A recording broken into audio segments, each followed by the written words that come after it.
Hi, I'm Veera Hiranandani, and first I just want to thank you so much for choosing The Night Diary as a Judy Lopez Memorial Honor Book. I am so amazed and thrilled by this recognition. And I'm sorry that I can't be there for the event. I'm actually about to head off to India for a children's literature festival there, but have a wonderful, wonderful event. And congratulations to the other award winners. So I just wanted to tell you a few things about kind of what led me to write the Night Diary and my inspiration and sort of my process writing it. So it started many years ago. Well, I grew up hearing about my father's family's experience having to leave his home during the partition of India in 1947. He was 9. And so when I was young, I would hear bits and pieces of stories that he would tell me and my sister. I would hear some stories from my aunts and uncles. And when I was really young, it was sort of abstract to me. It was kind of this thing that happened to my father's side of the family, and they had to leave at this certain point, and I didn't really understand why, and they kind of left everything behind and had to go to this new place. When I was really little, I almost thought that it was something that just happened to my father's family. And as I got older, I knew it had a name, the partition of India, and what does that mean? And I would ask more questions. And I just became more curious as I got older, because sometimes when you feel like parents are maybe not telling you the whole story because the partition is a difficult topic, you want to know more because you get that sense that things are maybe being hidden from you. And so a pivotal moment for me was when I saw the movie Gandhi when I was 11.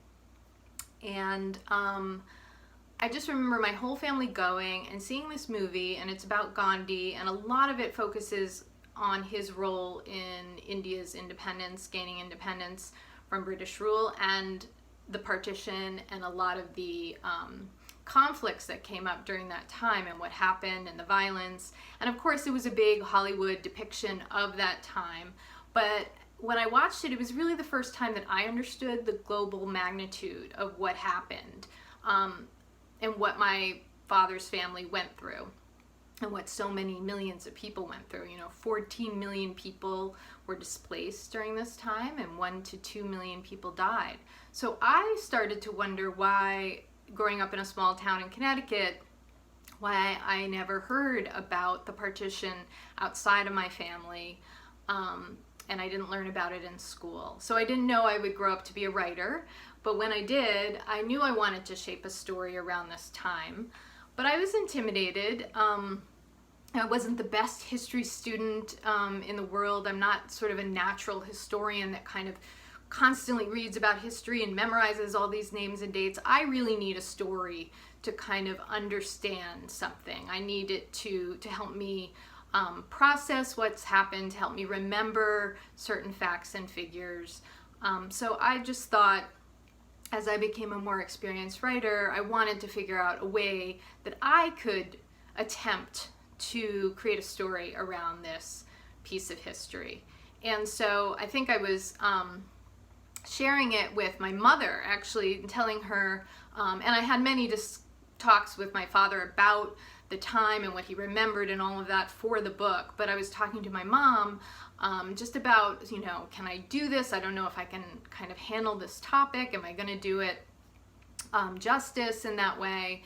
And she sent me a quote by E.L. Doctorow that said, the historian will tell you what happened, but the novelist will tell you what it felt like.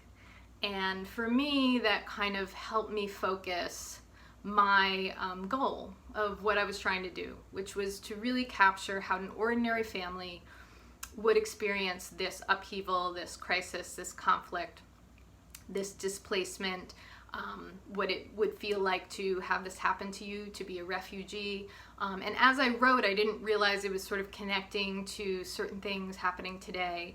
It wasn't necessarily my intention, but as I wrote, more and more things started to kind of parallel the book, and in some ways, sadly, but I'm glad that those connections are there, and I'm glad that I wrote a book that young people who do have a connection in their family to this history can see it in schools, and you guys are part of that, sort of sharing this, so they can feel like other people know about this history, because there are so many lessons we can learn from it about dividing each other based on race or religion, and what happens, and the conflicts that come up during that time, or what it feels like to be a refugee.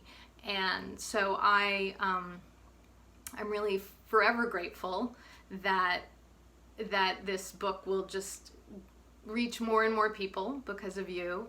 And so thank you so much, and have a wonderful event.